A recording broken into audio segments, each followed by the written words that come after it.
سامنے چھوٹے سے لاؤنج سے جڑے ایک کمرے کے باہر 28-19 سالہ آدمی کھڑا تھا، عام نین نقوش اور چہرے پر عزلت کے تاثرات۔ نائمہ اسے کپڑے پکڑاتی فوراً باورچی خانے کی جانب بڑھی اور اوون میں پڑا ناشتہ گرم کرنے لگی۔ ہاتھ میں 2 پلیٹیں لیے وہ باہر آئی تو اس کا شوہر صوفے پر براجمان منتظر تھا۔ آج زیادہ جلدی میں نہیں لگ رہی تم؟ پراٹھے کا لقمہ لیتا وہ اپنے ازلی نرم انداز میں سوال کرنے لگا۔ نائمہ کے چہرے پر ٹھہری بے چینی جیسے مستقل تھی۔ آج ٹیسٹ لینا ایک اور تیار کرنا بھول گئی، اب کب جاؤں گی، کب تیار کروں گی؟ وہ ناشتہ تک جلد بازی میں کر رہی تھی۔ آرام سے کھاؤ، اب اتنا لیٹ ہو ہی گئی ہو تو 5 مزید منٹ بچا کر بھی کون سا تیر مار لوگی؟ وہ چائے کی چسکی لیتا شرارتی انداز میں بولا۔ نائمہ کا تیزی سے چلتا منہ نوالا نکل کر جواب اگلنے لگا۔ ہاں بچے دیکھیں گے، ٹیچر ہمیں وقت کی پابندی کا سبق دیتی ہیں اور خود؟ وہ جل کر بولی۔ سارے مسکرایا۔ گھڑی نے 8 بجائے تو دونوں کا ناشتہ مکمل ہو چکا تھا۔ وہ اٹھے اور گھر کو تالا لگا کر گاڑی میں سوار ہوئے۔ نائمہ کے کندھے پر ایک سیاہ تھیلے نما بیگ لٹکا تھا اور چہرہ باقی ثانیوں کے برعکس کسی بھی قسم کے میک اپ سے عاری تھا۔ گاڑی ہلکی دھند میں اسکول کی عمارت تک پہنچی۔ نائمہ سالم کو خدا حافظ کہتی باہر نکلی اور سیدھا عمارت کے اندر جا گھسی۔ آج وہ واقعی لیٹ ہو چکی تھی۔ سالم اسے اجرت میں اندر جاتا دیکھ کر نرمی سے مسکرایا، پھر گاڑی آگے بڑھا دی۔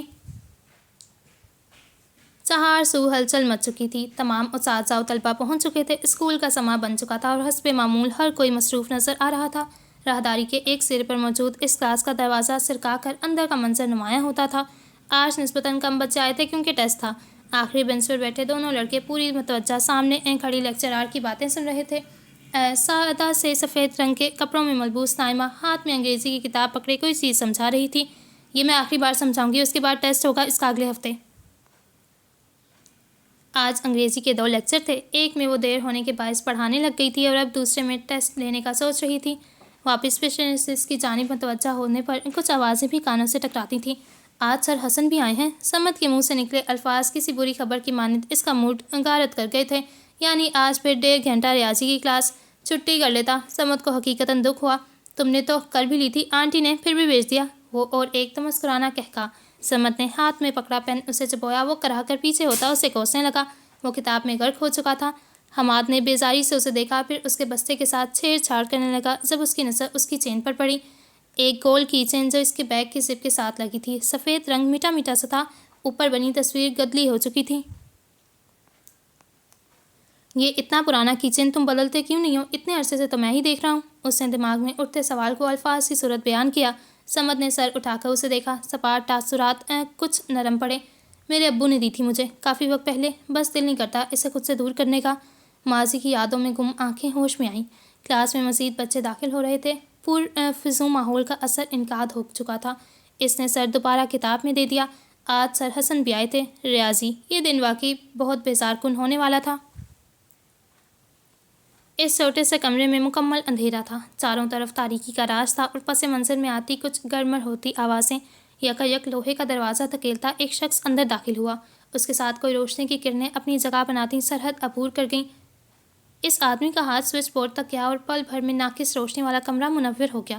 قدرے تنگ جگہ پر ایک چیکنگ انٹرس لگی تھی اور ساتھ اسٹول پڑا تھا۔ کونے میں فقط ایک مائک۔ وہ اسکول کا داخلی حصہ معلوم ہوتا تھا۔ بوڑھا گارڈ نشست سنبھالتا جیب ٹٹول کر موبائل نکال رہا تھا۔ جیب سے ایک چھوٹا بٹنوں والا فون دریافت ہوا۔ اس نے اپنی موٹی انگلیوں سے بمشکل نمبر لکھا اور کال ملا دی۔ پس منظر میں اب کچھ آوازیں سنی جا سکتی تھیں، جیسے یہ کمرہ میدان کی طرح واقع ہو۔ دوسری جانب سے کال اٹھا لی گئی تھی۔ رسمی الیگ سلیگ کے بعد وہ مدعے پر آیا۔ تنخواہ آ جائے گی، ابھی تھوڑا وقت ہے، مہینہ شروع ہوا ہے، ابھی صبر کر، وہ سمجھانے والے انداز میں کہہ رہا تھا۔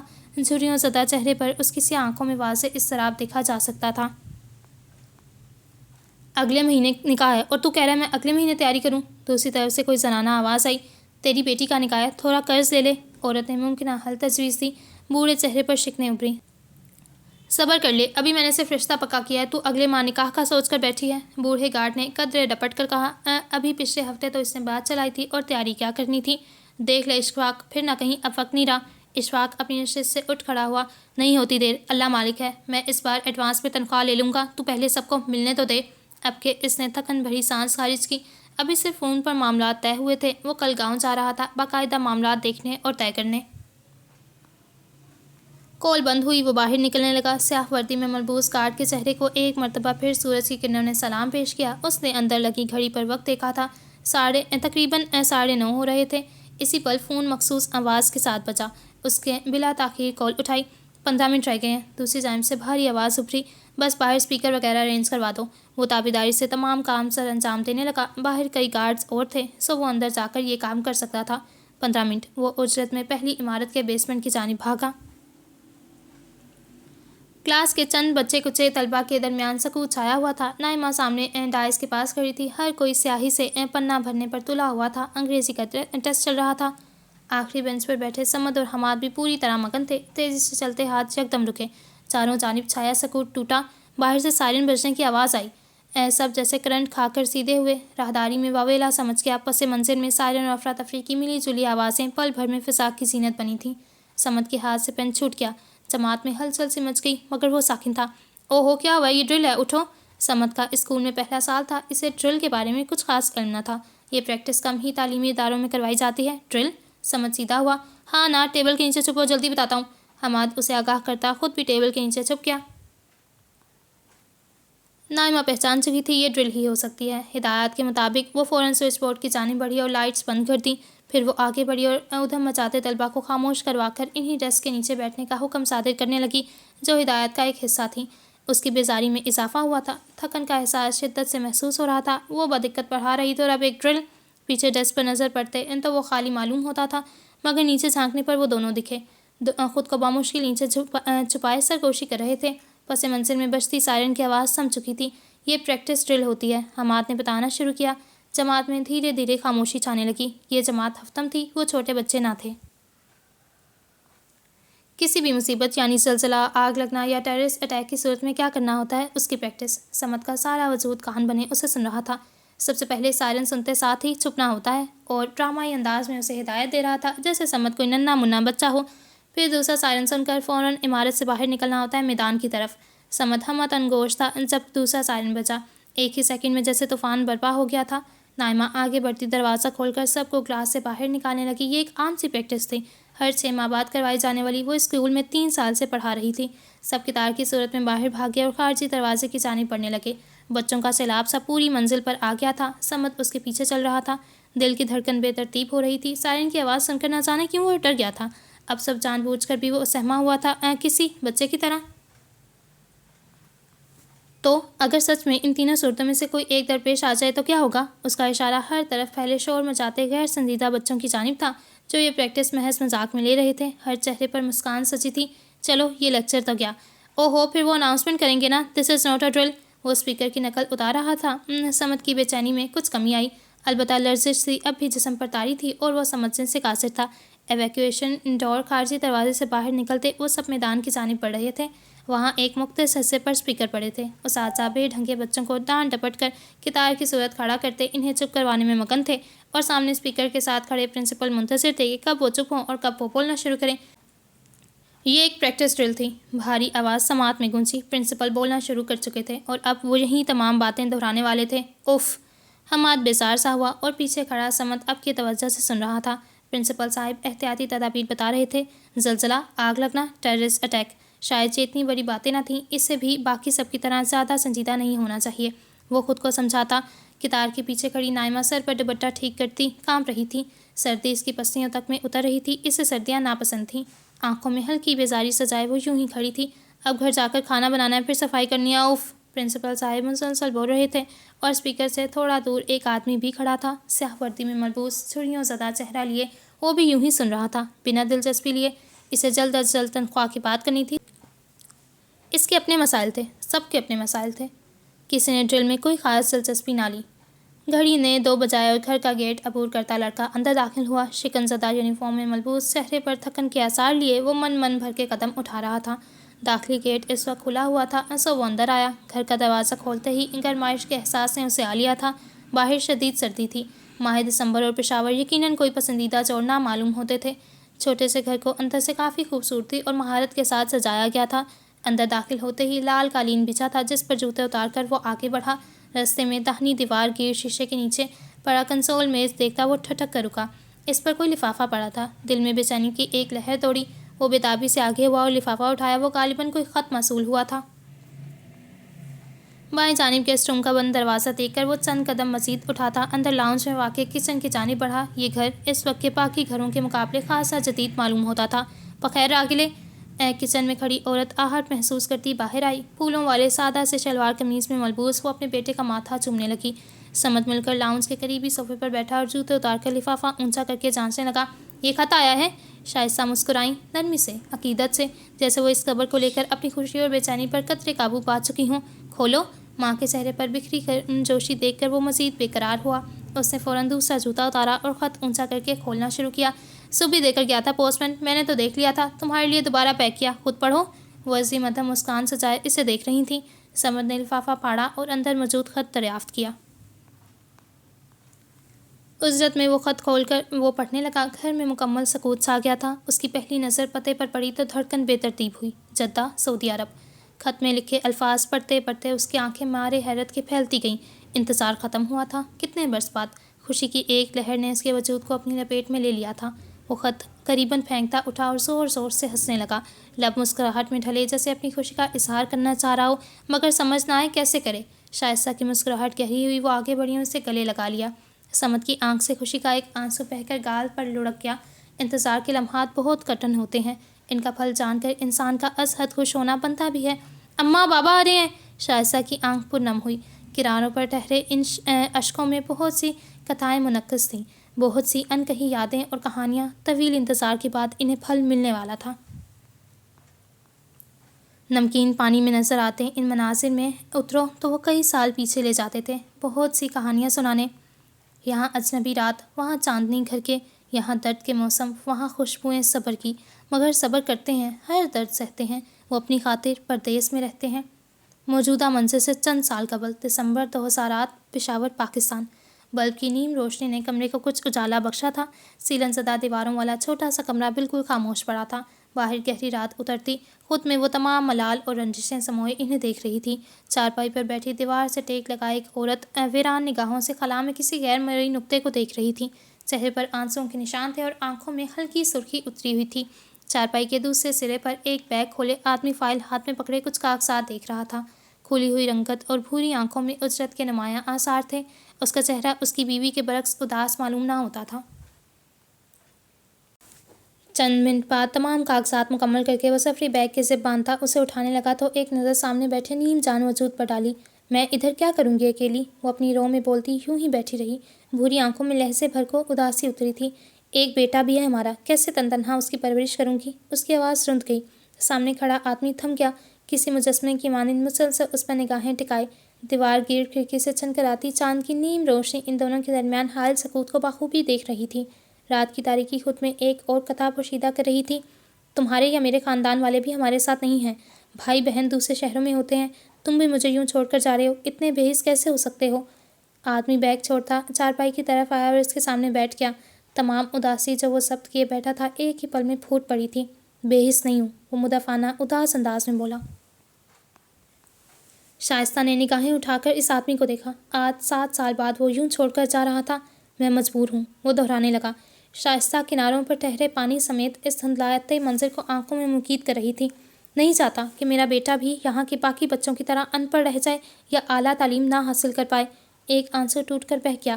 میری بھی خواہش ہے، میری بیوی اچھا کھائے، اچھا پہنے اوڑھے، میرا بچہ شہر کی بہترین اسکول میں جائے۔ شائستہ دم سادے اسے سنے گی، چہرے کے تاثرات ڈھیلے پڑے۔ میں اعلیٰ تعلیم حاصل نہیں کر سکا۔ وہ اپنی ساری زندگی کی کتھا سنانے کی ٹھان چکا تھا۔ حسرت رہ گئی کہ میں بھی انجینئر بنوں۔ پل بھر کو خاموشی کا بسیرا ہوا۔ نہیں پڑھا سکے ماں باپ 10ویں کے بعد۔ وہ ضبط کے کڑوے گھونٹ پی رہا تھا مگر آنسو صفاقی سے چہرہ نم کر رہے تھے۔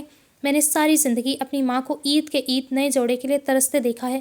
وہ گہرا سانس لیے خود پر قابو پانا چاہ رہا تھا۔ اپنے بچپن میں بامشکل کبھی گوشت کھایا ہوگا۔ وہ رکا، پھر کچھ سوچ کر تمسکرانہ ہنس دیا۔ وہ بھی جب کسی ہمسائے کے ہاں سے عید پر آتا تھا۔ شائستہ چہرے پر حیرت کے آثار بچھائے سامنے بیٹھے زیرو کو دیکھ رہی تھی۔ اسے لگتا تھا کہ وہ اپنے شوہر کو جانتی ہے مگر وہ نہیں جانتی تھی، وہ اسے آج جان رہی تھی۔ جب میرے گھر پر گوشت آیا تھا نا، ابا سبزی ہی کھاتے تھے، اپنے دونوں بچوں اور بیوی کو کھلاتے تھے۔ وہ اداسی سے مسکرایا۔ کوئی اپنے خاندان کو چھوڑنا نہیں چاہتا۔ اس قربانی کی اپنی وجوہات تھیں جو بالآخر اس کی زبان پر آ گئی تھیں۔ میں نے اپنے ماں باپ کو پانی میں سوکھی روٹی ڈبو کر کھاتے دیکھا ہے۔ شائستہ کے گلے میں گلٹی سی ابھر کر معدوم ہوئی۔ مشکلوں سے ایک جاب ملی تھی۔ جس کنسٹرکشن سائٹ پر میں ہیڈ بن کر جانا چاہتا تھا وہاں مزدور بن کر کام کرنا میرا دل دکھاتا تھا۔ اس نے آنکھ کی پور پر ٹھہرا آنسو بے دردی سے رگڑا۔ چند روپے ہاتھ لگتے ہیں، اس بڑھتی مہنگائی میں کچھ پتہ نہیں ہمیں انہی حالات کا سامنا دوبارہ کرنا پڑ جائے۔ اس کے لہجے میں چھپا خوف شائستہ کی ریڑھ کی ہڈی میں سنسنی خیز لہر دوڑا گیا۔ میں اپنی بیوی بچے کو اس حال میں نہیں دیکھنا چاہتا۔ وہ پھوٹ پڑا، ہتھیلیوں میں سر گرائے ساروں کی طرح رونے لگا۔ سامنے بیٹھی عورت کے دل پر کسی نے وار کیا تھا۔ وہ یکدم آگے بڑھی اور اس کے ہاتھ تھام لیے۔ آنکھوں سے خشک ہوئے آنسو پھر روانی پکڑ گئے۔ وہ کتنی ہی مرتبہ دلائل دے چکا تھا مگر شائستہ رضامند نہ ہوئی تھی۔ آخری لمحات میں اس کے صبر کا پیمانہ لبریز ہو گیا۔ وہ دور جا رہا تھا، پیچھے کوئی غلط فہمی نہیں چھوڑنا چاہتا تھا۔ اس لیے جیسے ہی مجھے باہر اس تنخواہ پر کام کرنے کا پوچھا گیا، میں نے بنا سوچے سمجھے حامی بھر لی۔ وہ چہرہ اٹھائے اب اسے تکنے لگا۔ شاید کچھ لمحات کی دوری ہماری زندگیاں سنوار دے گی، وہ حسرت سے بولا۔ شائستہ کی روندی ہوئی آواز نکلی، نہیں چاہیے سنوری ہوئی زندگی، مجھے بس ہم ساتھ چاہیے۔ بس کچھ عرصے کی بات ہے۔ وہ خود کو جھوٹی امیدیں تھما رہا تھا۔ وہ بہت دور آ چکا تھا، واپسی کا رستہ کھلا نہ رہا تھا۔ تم بہادر ہو شائستہ، وہ اٹھ کھڑا ہوا۔ تم اپنا اور میرے بیٹے کا خیال رکھ سکتی ہو۔ شائستہ اٹھی اور اس کے برابر کھڑی ہو گئی۔ ان آنکھوں میں چھپا کرب ان آنکھوں میں چھپے ملال سے ٹکرایا، دونوں منظر دھندلا گئے۔ میں واپس آؤں گا، بہت جلد آؤں گا، اور ہم ایک اچھی بے فکر زندگی بسر کریں گے۔ الوداع کا وقت آن پہنچا تھا۔ 6 سالہ سمت محض خدا حافظ کہہ سکا تھا۔ وہ نہیں سمجھ سکتا تھا کہ شاید وہ اپنے باپ کو اب کبھی دیکھ بھی نہ سکے۔ شائستہ گیٹ پر کھڑی اسے دور جاتا دیکھتی مسلسل آنسوؤں میں گھری ہوئی تھی۔ بچہ اپنی ماں کو بے حال دیکھتا سوال پر سوال پوچھ رہا تھا، اسے پانی لا کر دے رہا تھا مگر وقت کے علاوہ کوئی چیز اسے صبر کا دامن نہیں تھما سکتی تھی۔ اس نے کہیں پڑھا تھا دسمبر کے بچھڑے واپس نہیں آیا کرتے۔ پلک جھپکی، کنارے پر ٹھہرے اشکوں نے نیچے تک کا سفر طے کیا اور جذب ہو گئے۔ مناظر تحلیل ہوئے۔ اس کا بیٹا خوشی اور بے چینی کی حدود پار کرتا اس کے سامنے کھڑا تھا۔ اس کا دل خوشی کے جذبے سے سرشار تھا۔ ان 8 سالوں میں وہ واپس نہ آیا تھا۔ اس کا پاسپورٹ ضبط کر لیا گیا تھا۔ وہ آج 8 سال سے مسلسل آتے خطوط اور کالز کا سلسلہ تھما تھا۔ آج وہ خط موصول ہوا تھا جو اس صبر کے بہترین پھل جیسا معلوم ہوتا تھا۔ وہ پانی کی طرح پیسہ بھیجتا تھا۔ یہاں شائستہ اپنے بیٹے کو شہر کی بہترین اسکول میں پڑھا کر ایک گھر بھی بنوا چکی تھی۔ زندگی ان 8 سالوں میں یوں پلٹی تھی جیسے 2 الگ زندگیاں ہوں، مگر اس کی قیمت جدائی تھی جو بالآخر ختم ہونے والی تھی۔ دھند کافی حد تک چڑھ چکی تھی، سورج کی سفاکیت مان پڑی تھی۔ قطار در قطار بنے کئی گھروں میں سے ایک چھوٹے مکان کے باہر رکشہ رکا۔ پچھلی نشست سے سفید سوٹ والی عورت باہر نکلی۔ کندھے پر لٹکے تھیلے نما ہینڈ بیگ سے چابی نکالتی وہ آگے بڑھی، گھر کا دروازہ کھولا اور سرحد عبور کر گئی۔ قریباً 4 بج رہے تھے۔ آج وہ کچھ کام کی وجہ سے دیر تک اسکول میں رکی تھی۔ گھر کے اندرونی منظر پر نگاہ دوڑائی، تھکن کی ایک لہر جسم پر سے گزر گئی۔ اسے خود صفائی کرنی تھی، پھر کھانا بھی پکانا تھا۔ وہ گہری سانس خارج کرتی کچن کی طرف بڑھی۔ رستے میں لاؤنج کے صوفے پر بیگ اتار کر رکھ دیا، آستینیں چڑھائیں، ٹوکری میں سے سبزیاں نکالنے لگی۔ آج وہ کچھ سادہ ہی بنائے گی۔ پورے وجود پر عجب تھکن کا سا احساس طاری تھا۔ وہ فی الوقت صرف آرام کرنا چاہتی تھی۔ جلدی سے ہانڈی چڑھا کر پھر آرام کرے گی۔ صفائی سے ایک دن کا ناغہ پایا جا چکا تھا۔ گھر میں چاروں طرف سکون تھا۔ اس کا شوہر 7:30 بجے تک واپس لوٹتا تھا۔ ابھی پورے گھر میں وہ اکیلی تھی۔ فضا میں ٹھہرا سکوت پل بھر کے لیے ٹوٹا۔ اس کا سبزیوں کاٹتا ہاتھ ساکن ہوا۔ فون کی گھنٹی یکدم پورے گھر میں گونجنے لگی۔ وہ کام چھوڑ کر باہر آئی اور ہینڈ بیگ کے ساتھ ہی صوفے پر پڑا فون اٹھایا جو مسلسل بج کر شاید بند ہونے والا تھا۔ نام کی جگہ وہاں نمبر ہی لکھا تھا، کوئی نامعلوم نمبر۔ فون بج کر بند ہو چکا تھا۔ وہ نظر انداز کرتی آگے بڑھنے لگی مگر چند سیکنڈ بعد ہی گھر میں فون کی گھنٹی ایک بار پھر بلند ہوئی۔ اس کے ہاتھ میں بجتا فون نیم روشنی اس کے چہرے پر بھی ڈال رہا تھا۔ سلام، حسب عادت دوسری جانب سے کال ملتے ہی اس کے منہ سے پھسا، سلام، کیسی ہے تو؟ کوئی نیم جان بوڑھی زنانہ آواز کان کے پردوں سے ٹکراتی تھی۔ وہ ٹھٹک گئی۔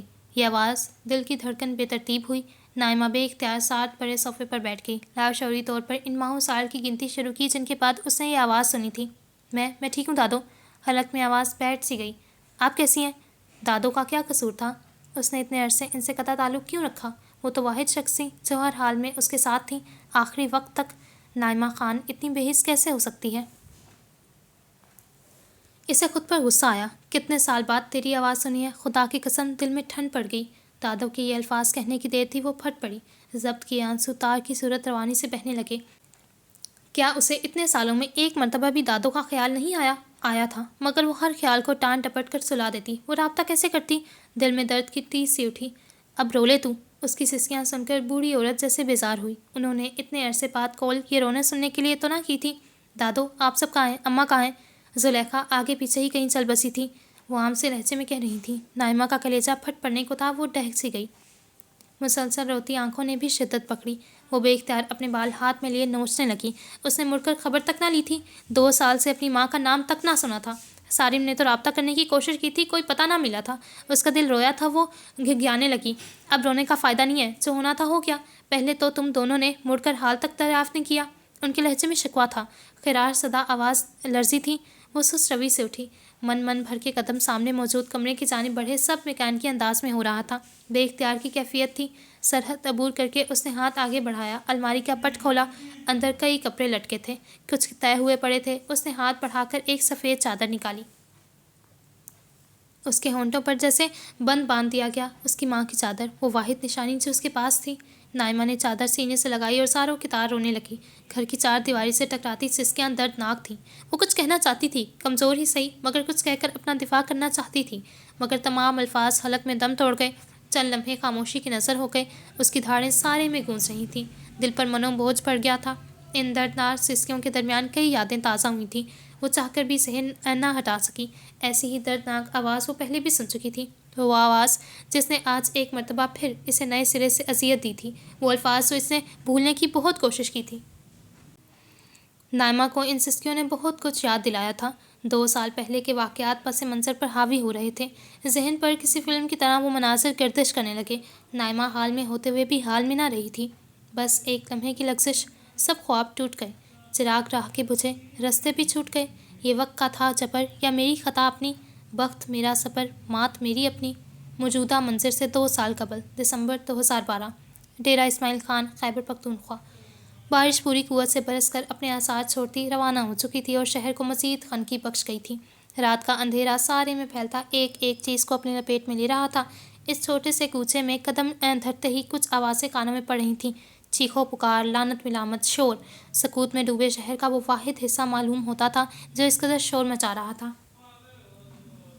باہر ایک بڑا درخت لگا تھا جو رات کی تاریکی میں بھی کچھ سایہ بخشتا اس گھر کے اندر تک جھانک رہا تھا۔ ایک سفید مدھم روشنی جو مخصوص مکان سے پڑتی تھی، یہ وہی مکان تھا جہاں سے آوازیں آ رہی تھیں۔ میں کہہ رہی ہوں دفع ہو جاؤ! کسی ضعیف آدمی کی آواز ایک مرتبہ پھر بلند ہوئی۔ اندر سے مدھم سسکیاں واضح طور پر سنی جا سکتی تھیں۔ اس کی آواز میں ٹھہری سرد مہری کی کوئی حد نہ تھی۔ ابا!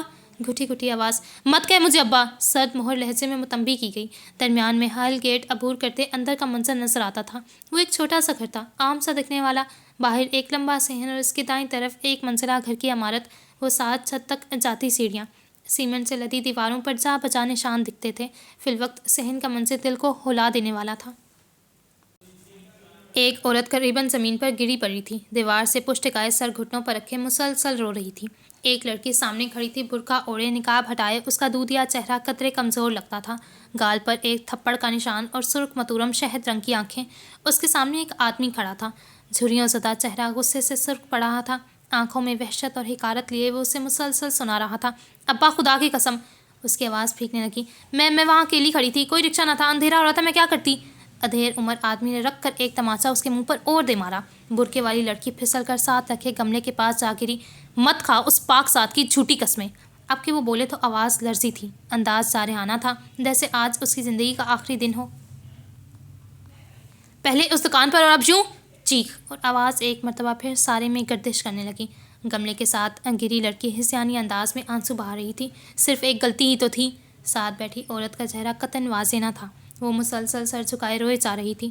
کوئی ماں اپنی بیٹی کو اس حال میں نہیں دیکھ سکتی، وہ بھی نہ دیکھ پا رہی تھی۔ مجھے اماں نے روکا ہے، ورنہ آج اس گلی سے تیرا جنازہ نکلتا۔ اس کی آنکھوں سے جھلکتی نفرت نائمہ کے دل پر کسی خنجر کی طرح وار کر رہی تھی۔ وہ یکدم اٹھی، سامنے کھڑا آدمی آگے بڑھا اور اس کا ہاتھ اپنی گرفت میں لیا۔ خبردار جو تو نے اماں کو جگایا! وہ دھاڑا۔ دادو نیند کی دوا لے کر سویا کرتی ہیں، وہ یوں نہیں جاگیں گی۔ ابا مجھے معاف کر دیں، واللہ میرے پاس اور کوئی رستہ نہ تھا۔ وہ زمین پر ڈھہ سی گئی۔ آدمی نے اس کا ہاتھ چھوڑا، اس کی آواز حلق میں دم توڑنے لگی۔ وہ کچھ کہنا چاہتی تھی مگر نہ کہہ پا رہی تھی۔ ابھی اور اسی وقت میرے گھر سے نکل! انہوں نے اسے بالوں سے پکڑا اور کھینچ کر باہر نکالنے لگے۔ اس کے آنسوں میں روانی آئی۔ رات کے 2 بج رہے تھے۔ ابا یہ نہ کرے، میں کہاں جاؤں گی؟ وہ چیخ چیخ کر مزاحمت کر رہی تھی۔ کونے میں بیٹھی عورت بھی یکدم اٹھی۔ خان رک جا، بہت مار پیٹ لیا، بہت کوس لیا، اب معاف کر دے، بچی کہاں جائے گی؟ کیا غضب کرتا ہے تو؟ ماں اپنی اولاد کے حق میں آخری دلائل لائی تھی۔ آدمی نے ایک کٹیلی نگاہ اس پر ڈالی۔ اندر دفع ہو جا، اب اگر تیری آواز آئی نا تو اس کے ساتھ تو بھی نکلے گی۔ اس کے لب و لہجے میں کہیں سے کوئی رحم کی کرن نہ جھلکتی تھی۔ کیا باپ اتنا سنگ دل ہو سکتا ہے؟ اسے استحضاء سے خود پر ہنستی آوازیں سنائی دیں۔ سوتیلا باپ ہے، جہاں پیار شفقت دکھائے گا تو ایک دن بتا بھی دے گا کہ سوتیلا ہی ہے۔ وہ آوازیں کانوں میں پگھلے سیسے کی مانند پڑ رہی تھیں، آنسو سمندر کی لہروں کی طرح روانی سے بہہ رہے تھے۔ دفع ہو جا! ایک دھاڑ، سوتیلا باپ ہے، کر ہی نہ لے بیٹی قبول۔ اور آج 10 سال بعد واقعی ان سب کی باتیں امر ہوئی تھیں۔ وہ کوئی بہانہ تلاش کر رہا تھا اس سے چھٹکارا حاصل کرنے کا۔ نائمہ خان 15 سال کی عمر سے اس پر پڑا بوجھ ہی تو تھی۔ اس کا دل کسی نے مٹھی میں پکڑ کر دبوچا، بے تحاشا خون رسنے لگا تھا۔ بس ایک ہی پل میں وہ فیصلہ کر چکی تھی۔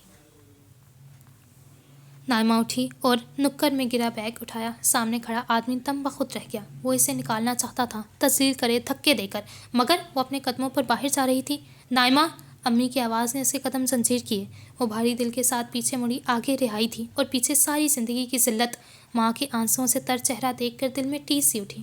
وہ آدمی آگے گیا اور اس عورت کو جیسے دھکا دے کر پرے کیا۔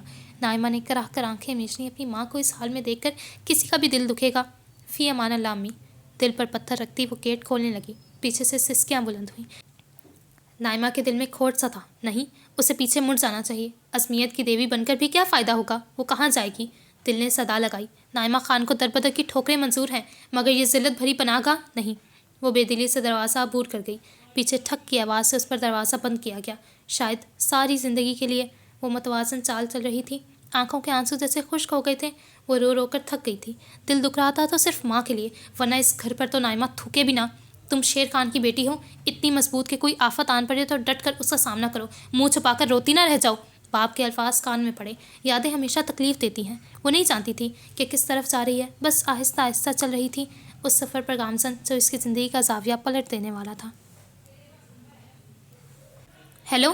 دوسری طرف سے آتی آواز نے اسے کسی خواب سے بیدار کیا، کسی ڈراؤنے خواب سے جو سائے کی طرح اس کا پیچھا نہ چھوڑ رہا تھا۔ اتنی مشکلوں سے تیرا نمبر نکلوایا، پرانا فون کسی پیٹی سے نکلا۔ بوڑھی عورت کی آواز سماعت میں گونجی۔ وہ بالکل ساکت بیٹھی تھی، کسی مجسمے کی مانند۔ اکیلی رہتی ہوں، ایک عرصہ ہو گیا۔ کوئی جواب نہ پا کر وہ اپنی دھن میں بولنے لگی۔ نائمہ لاشعوری طور پر ان کی طرف متوجہ ہو چکی تھی۔ ذہن ابھی بھی کہیں پیچھے اٹکا ہوا تھا، بہت پیچھے۔ ہر انسان کی طرح اس کے پاس بھی سنانے کو زندگی کی ایک لمبی کتھا تھی۔ اب تو یہاں کوئی ہے بھی نہیں، مجھ سے ملنا ہی آ جا بیٹا۔ ان کی آواز رندھی، جیسے یک پل چپ ساتی ہو۔ نائمہ قدرے بے چین ہوئی۔ دادو! وہ بمشکل آواز نکال پائی۔ کانوں میں پڑی سسکیوں کی آواز نائمہ کے دل پر خنجر سے گہرا وار کر گئی۔ اس کی ایک غلطی نے سب تباہ کر دیا تھا، سب کچھ۔ عرصہ ہو گیا، ہمسائے کے بچوں کے علاوہ کسی کو دیکھا نہیں، کسی اپنے کا ساتھ محسوس نہیں کیا۔ آواز کسی سرگوشی کی مانند ہو گئی تھی۔ نائمہ نے کرب سے آنکھیں میچ لی۔ دادو! میں آؤں گی، ضرور آؤں گی آپ کے پاس، اور آپ کو اپنے ساتھ لے کر جاؤں گی۔ وہ بولی تو آواز میں لرزش تھی، دل ڈوب سا گیا۔ کب آئے گی؟ بوڑھی عورت کی پرشفقت بے قرار آواز آئی۔ دونوں عورتیں آنسو پی گئی تھیں۔ نائمہ نے فون کان سے ہٹا کر تاریخ لکھی۔ دادی، میں اسکول میں پڑھاتی ہوں۔ لہجے کو بدقت ہموار بنائے مدعا بیان کرنے لگی۔ نہیں، اس وقت دادو سے اہم کوئی شے نہ تھی۔ اس نے تمام ارادے ترک کر دیے۔ جلد آؤں گی۔ اس کے لہجے میں امید کی کرن جھلکتی تھی جس نے بوڑھی عورت کے دل کو قرار دیا تھا۔ مجھے بتانا، میں تیری راہ دیکھوں گی۔ عرصہ ہو گیا، کوئی اپنا نہیں دیکھا، مجھے ڈر ہے تو پھر مجھ سے رابطہ نہ کرے۔ نائمہ کی سانس ناہموار ہوئی، آنکھیں ضبط کے گھونٹ بھرنے لگیں۔ اس کے پیچھے اتنا سب ہو گیا تھا، اس نے مڑ کر خبر تک نہ لی، مگر اس نے کوشش تو کی تھی۔ وہ صرف خود کو مورد الزام ٹھہرا رہی تھی۔ نائمہ نے دل ہی دل میں خود کو کوسا۔ لعنت ملامت کی وہ غلط نہیں تھی، ہرگز غلط نہیں تھی، یہ بے رحمی غلط تھی۔ دل نے احساس دلایا، دادی آج سوموار ہے، میں منگل کو آؤں گی، پکا، کل ہی۔ بوڑھی عورت کے آنسو بے قابو ہونے لگے۔ یہ آوازیں ایک مرتبہ پھر نائمہ سنتی، پہلے کسی ہی اذیت محسوس کر رہی تھی۔ دادو نہ روئیں، میں آؤں گی، ضرور آؤں گی۔ سوتیلا رشتہ تھا نا، تیرا بھی کوئی قصور نہیں۔ بوڑھی عورت کا لہجہ طنز سے عاری تھا۔ اس نے جیسے حقیقتاً اعتراف کیا۔ الفاظ نائمہ کے دل پر کاری وار کر گئے تھے۔ وہ ساکت بیٹھی رہ گئی۔ دادو، وہ آدمی میرا سوتیلا باپ تھا، لیکن میں نے آپ کو کبھی سوتیلا نہیں سمجھا۔ مجھے پرواہ نہیں ہے لوگوں کی، وہ سمجھتے رہیں سوتیلا رشتہ، مگر آپ میرے کسی بھی سگے رشتے سے بڑھ کر ہیں۔ وہ خود کو بھی نہ روک سکی۔ ظالم آنسو پختگی سے بہنے لگے۔ نائمہ نے بے اختیار اپنے بال مٹھی میں دبوچ کر نوچے۔ وہ بے حس نہیں تھی، وہ مجبور تھی، یا شاید وہ ڈری ہوئی تھی۔ اس نے اور سالم نے کئی مرتبہ دادو سے رابطہ کرنے کی کوشش کی تھی۔ وہ لوگ پرانا محلہ چھوڑ گئے تھے، کسی کو خبر نہ تھی، ان کے فون بند تھے، وہ چاہ کر بھی رابطہ نہ کر پائے تھے، مگر اب وہ دادو سے ملنے والی تھی، ایک مرتبہ پھر، بہت جلد۔ مغرب سارے میں پھیلی تھی، سردی کا زور ہر گزرتے لمحے کے ساتھ بڑھتا جا رہا تھا اور نیلا آسمان رفتہ رفتہ گدلا ہو رہا تھا۔